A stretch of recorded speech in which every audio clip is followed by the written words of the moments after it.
निवडणुकीची आज तारीख होती, आज त्याचा निकाल निघणार होता, परंतु हे सुप्रीम कोर्टाने पुढची 25 फरवरी ही तारीख दिलेली आहे। स्थानिक स्वराज्य संस्थांच्या निवडणुका लवकर व्हाव्या अशी अपेक्षा आहे।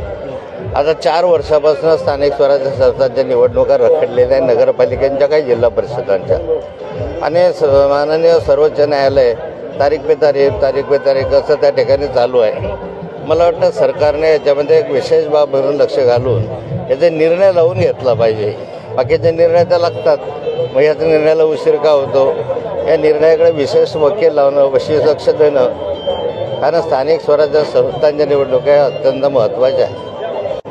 जळगाव जिल्ह्यामध्ये कायदा सुव्यवस्था शिल्लक नाही अशी स्थिती आहे। मोठे शहरं जे आहेत म्हणजे जळगाव, भुसावळ, चाळीसगाव, मळण्यासारखे या शहरांमध्ये दर आठवड्यातनं 1-2 तरी खून व्हायला लागले, दरोडे व्हायला लागले, चोऱ्या वाढल्या, गुन्हेगार सापडत नाही अशी स्थिती आहे। वाळू माफिया मोठ्या प्रमाणावर यायला लागले, महिलांचा विनयभंग व्हायला लागलेला आहे। माझं म्हणणं या साऱ्या घटना घडत असताना गुन्हेगारांचा शोध लावला पाहिजे।